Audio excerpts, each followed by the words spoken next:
예, 얼마 전에 이 대선 후보에 대한 이런 토론이 민주당하고 그리고 국민의힘에서도 다 끝났습니다.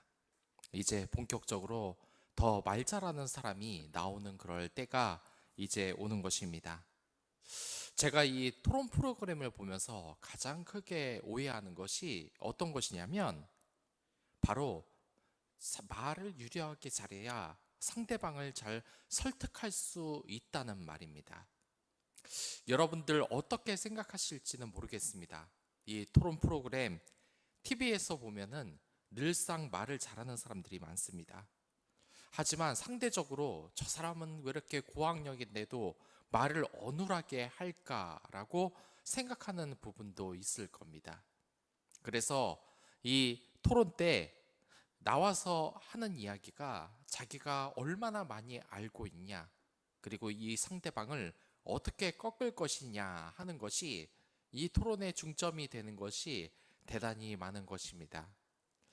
그러나 제가 언젠가 책을 본 적이 있는데 그 책에서는 이 토론의 정의가 전혀 다르게 나타나는 겁니다. 우리가 일반적으로 토론을 하려고 그러면 어떡합니까? 이 마음이 상하는 것도 어느 정도 각오를 해야 되고 상대방을 아주 집요하게 공격을 합니다. 이 자리에서 준비는 제대로 해온 것이냐, 그 비리는 어떻게 해결할 것이냐, 이렇게 치열한 공방이 있는 곳에서 강한 마음을 가지고 살아남아야 하는 것이 바로 이 정치인의 숙명이 아닌가라는 생각을 합니다. 그런데 제가 이 토론에 관한 것을 아이들에게 가르칠 때 그 책에서 이런 내용이 나온 적이 있습니다.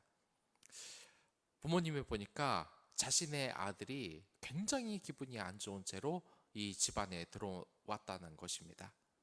그래서 왜 이렇게 기분이 안 좋냐고 이렇게 물어보자 이 아이가 반에서 친했던 아이와 적수가 돼서 토론을 했다는 겁니다. 그런데 그 가장 친하다고 생각하는 이 친구가 자기에게 그렇게 매몰차게 말을 할지는 몰랐다고 이야기를 하는 겁니다. 그래서 이 어머니는 그 아들에게 이렇게 이야기를 했습니다. 얘야, 토론이란 원래 그런 거란다. 그러면서 이 아이가 현실 감각이 떨어진다는 것, 이 토론에 대해서 잘 모르고 있는 것 같다고 이야기를 하는 것입니다. 그러나 실제로 이 아이는 점점점 이 친구와 사이가 멀어졌습니다. 그 나를 늘 좋아하고 마음이 맞을 것 같은 이 친구가 토론대가 되자 너무나 변해버린 모습 때문에 상처를 입은 겁니다. 그리고 너는 뭘 그렇게 잘 아냐, 잘 모르고서 지금 토론한 것이 아니냐 하면서 이런 공격적인 어조가 왔다 갔다 왔다 갔다 하자 이 아이가 상처를 받은 것입니다. 여러분들 어떻게 생각하십니까? 이 토론을 하려면 상대방을 꼭 이겨야 한다고 생각을 하십니까? 우리가 정말 잘못 생각하고 있는데 이 토론의 장을 늘 대결의 장으로만 생각을 한다는 겁니다. 그러나 이 자리는 설득의 장이요. 또한 그 사람들의 마음을 얻는 자리라는 것을 우리가 잊어서는 안 된다고 그 토론의 저자는 이야기를 합니다. 우리가 정말 토론을 하면은 저 사람이 잘못을 했다 하고 놓은 거를 딱딱딱딱 밝히고 말을 정말 수려하게 잘하는 사람들을 많이 봅니다. 근데 참 이상한 현상이 있습니다. 이렇게 토론을 지적으로 잘한 사람들을 보면은 이 사회에서 그렇게 환영받는 사람, 인기가 많은 사람이 별로 없는 것입니다. 이 토론에서 일단 이기면 어떻습니까? 마음속에서 희열이 올라옵니다. 내가 저 사람보다 능력이 있네. 저 사람보다 말을 잘하네. 이러한 것으로서 승리의 그 기쁨을 맛보게 됩니다. 하지만 절대로 그렇지 않다는 겁니다. 이 사람이라는 것은 결국 감정의 동물입니다.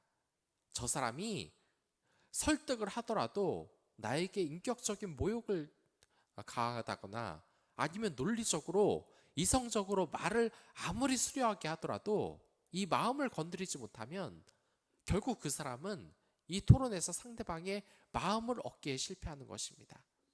이 토론이라는 것은 자신의 논거로 상대방을 깔아뭉개기로 작정을 하는 것이 아니라 상대방을 나에게 마음을 돌리도록 하는데 그 취지가 있는 것입니다.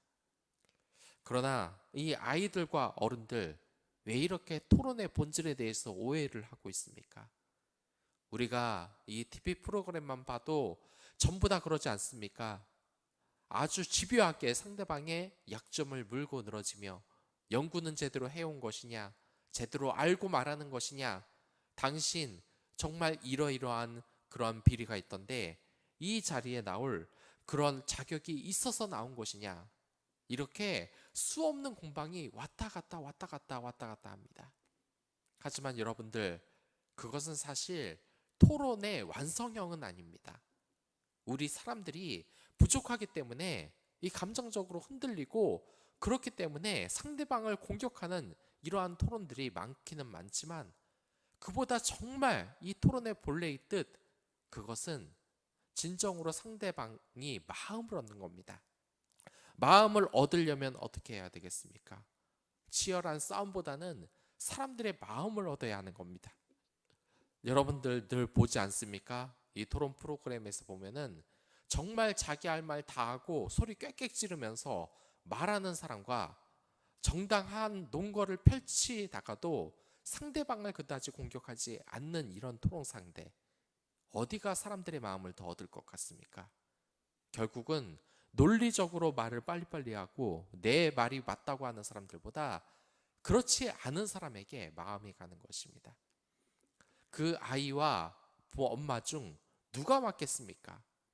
아이는 이 토론 상대에게 상처를 받아서 그 아이에게, 그 친구에게 마음을 완전히 돌려버립니다. 그러나 어머니는 그래서는 안 된다, 토론이라는 게 원래 그런 것이라고 이야기를 했습니다. 누가 맞는 이야기를 하는 겁니까? 결론적으로 이야기해서 이 아이의 말이 맞는 겁니다. 토론이라는 것은 논거를 이용해서 상대방을 내 편으로 끌어들여야 하는 것이지, 상대방을 내 적수로 만들면 안 된다는 겁니다. 우리가 직장 생활을 할 때 늘상 그러지 않습니까? 갑자기 상사가 소리를 지르면서 막 갑자기 이 밑에 있는 이 부하들에게 모욕을 줍니다. 자신이 상사라는 이유로 너 그딴 것도 못하냐면서. 그러나 이런 것이 충격요법으로 단기간에는 강한 효과를 불러올 수 있지만, 맨날 기선제압을 한 해 만에 그러면서 딴 부서에서 소리치고, 이런 사람들 어디 조직에 가서도 결코 환영을 받지 못합니다. 더욱 무서운 것은 이러한 사람들은 자기가 말을 아주 잘하고 대범하고 또한 사람들을 지배하는 능력이 있다고 착각을 합니다. 하지만 사람은 결코 그렇지 않습니다. 아까 전에 그 아이가 토론에서 지고 어떻게 말을 했습니까? 친구라고 생각했는데 아니었다라고 말하지 않았습니까? 한번 사람이 모욕을 당하고 그렇게 일방적으로 짓밟아 누르면은 평생 자기 편이 될 수가 없는 것입니다. 자기에게 모욕감을 준다 그러면 다시 같은 편으로 되기가 힘든 것입니다. 여러분들도 아마 수없이도 느꼈을 겁니다. 강압적이고 자신에게 모욕을 준 이 상대방, 과연 실력이 좋다고 그 사람 밑으로 들어가서 어디 일하기가 쉽겠습니까? 결코 그렇지 않습니다. 지금 욥이 가장 서운해하는 것이 뭡니까? 이 토론을 하면서 이 세 친구가 욥에게 계속해서 인격적인 모독을 지금 가하고 있는 것입니다. 여기서 보면은 어떻게 보면 욥이나 이 세 친구나 아주 진흙탕 싸움을 하고 있습니다. 결국 옳지도 못한 가치를 가지고 서로 논거를 펼치고 있기 때문입니다. 그러나 이 중에서 아주 인간적인 그 가치에서 이 네 명 중에 가장 토론을 잘하는 것이 누구겠습니까? 두말할 것도 없이 바로 욥이라고 할 수 있습니다. 왜냐? 이 엘리바스와 그리고 빌닷과 소발은 처음부터 끝까지 이 욥을 계속해서 모욕을 합니다. 이 욥이 죄를 지었기 때문에 네가 아주 뻔뻔하다 그러면서 돌려 말하기도 하고 직접적으로 말을 하기도 하면서 굉장히 큰 모욕을 줍니다. 이 욥은 그렇지만 이 친구들을 욕한 적은 없습니다. 그들에게 말을 함부로 하진 않습니다. 여기서도 뭐라 그럽니까? 엘리바스와 또한 빌닷과 소바를 보고 자네도 나와 그렇게 말을 하지만 똑같이 더럽게 일을 행한 적이 있지 않은가? 너는 무슨 잘못을 하지 않았냐? 이렇게 인간적인 모독을 하는 것은 단 한 번도 없습니다. 욥이 이 세 명의 지혜자보다 더욱 지혜가 큰 것은 바로 이것입니다. 우리가 정말 이 사람들의 마음을 얻는 사람들을 한번 보십시오.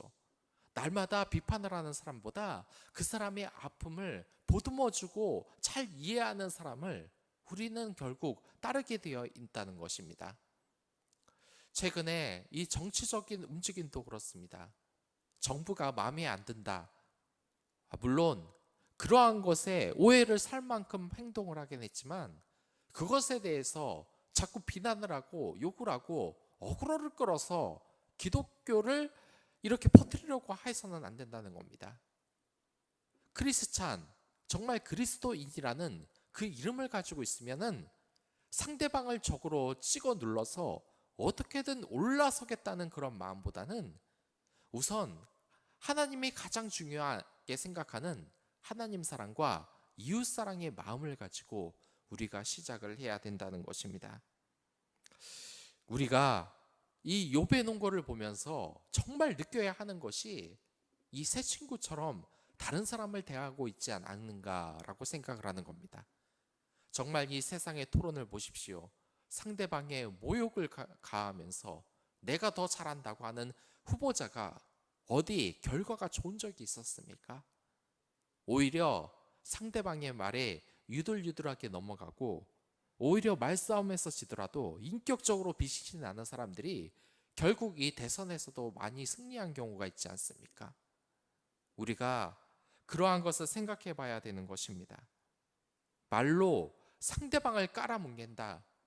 그 사람 평생 다른 사람의 진정한 지도자가 될 수 없습니다. 계급적으로는 나의 상사가 될 수 있을지 모릅니다. 나라의 지도자가 될 수 있을지 모르집니다.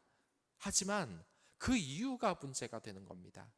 만약 되더라도 이 모욕을 한 번 당한 사람들이 같이 그 밑에 들어와서 일을 하겠습니까? 그 사람을 존경하면서 따르겠습니까? 결코 그렇지 않다는 겁니다. 이 사람들은 감정적인 존재고 감정이 가장 중요하다는 것은 하나님께서도 말씀을 하셨습니다. 하나님이 가장 중요하게 여기는 것이 무엇입니까? 바로 사랑이라는 겁니다. 이 사랑의 감정을 만약 버려버리고 우리가 살아가면은 이 욥을 괴롭히는 이 세 친구와 우리는 다를 바가 없다는 겁니다. 이 욥이 얼마나 많이 상처를 받았겠습니까? 이 세 친구가 얼마나 믿겠습니까? 그리고 여러분들과 제가 이 사회 공동체에서 얼마나 밉상으로 살아왔습니까? 그리스도인으로서 뭐 좀 잘 안다고 말을 함부로 하지 않았습니까? 제가 이 신학교 다닐 때도 참 부끄러웠던 기억이 많습니다. 그때 과목 중에는 이 설교학이라는 것이 있었는데 이 설교학이라는 거 생각을 해보면 별로 좋은 시간은 아니었습니다. 왜냐? 이 앞에 나와서 설교를 실제로 하면은 밑에 있는 학생들에게 이 비판을 하는 시간을 주는데 저 또한 이 시간에 매몰차게 상대방을 비판을 한 적이 있습니다. 하지만 생각해보면 아무 소용없던 일이었습니다. 장점과 단점 어느 정도 이렇게 파악할 수 있을 정도로 말하고 끝이 나면서 상대방을 존중하는 모습을 보였어야 되는데 처음부터 끝까지 계속해서 말에 대해서 공격을 한다. 그거 결코 좋지 않은 겁니다. 실제로 그렇습니다. 이 말을 하는 교수님 중에서도 그런 교수님이 사실 있기는 했습니다. 이 설교학을 하면서 이 설교를 한 상대방 자신의 동료들에게 매몰차게 패라. 한 번 얻어 터져야지 결국 실력이 는다면서 서로 공격을 하게 한 교수가 있습니다. 하지만 이러한 방법을 쓴다고 실력이 많이 늘겠습니까? 좋은 말로도 얼마든지 당점 정도는 지적을 할 수 있습니다. 그런데 이 우리 사회가 어떤 가치로 지금 가지고 있습니까? 팩폭이라는 유행어가 정말 우리 사이에서 많이 회자되고 있지 않습니까? 상대방에게 직설적으로 이야기할 필요가 있기는 하지만 그것도 사랑을 가지고 이야기했을 때가 좋은 것입니다. 특히 이 부모님이나 그 자녀를 사랑하는 이 부모님이 아직 결혼을 하지 못한 이 자식에게 뭐라고 합니까? 정신 차려라. 객관적으로 봤을 때 너 그렇게 잘난 사람 아니다. 뭐 그렇게 잘난 사람을 자꾸 찾아다니냐.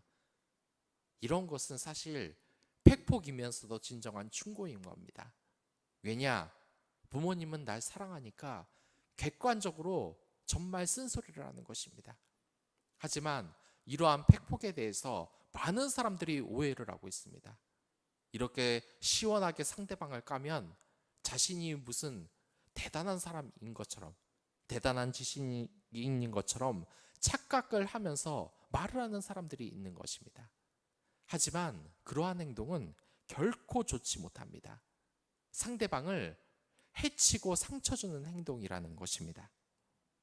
우리가 이 세 명의 친구처럼 살아가는지, 이 욥처럼 상대방에게 상처를 주는지 한번 잘 생각해 볼 때입니다.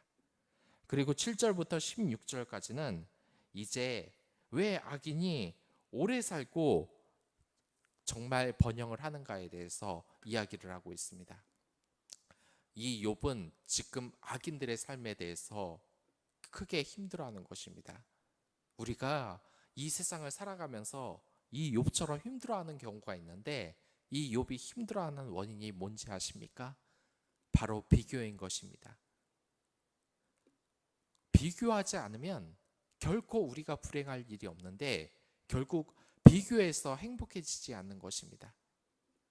제가 사실 이 공부를 못했을 때 가장 큰 게 뭐냐면 이 공부를 잘하는 다른 학생들과 저를 비교하는 것입니다.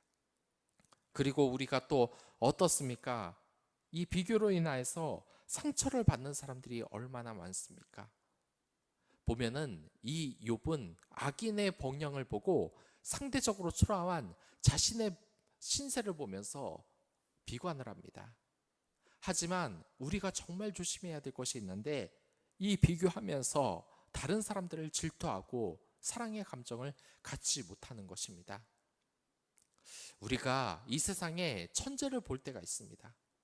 나는 죽어라 공부를 하는데도 저 친구는 다 노는 것 같은데도 전교 1등을 하고, 물론 그런 사람들 정말 10,000명에 1명 정도입니다. 그런데 그런 사람을 보면서 불공평하다고 생각을 합니다.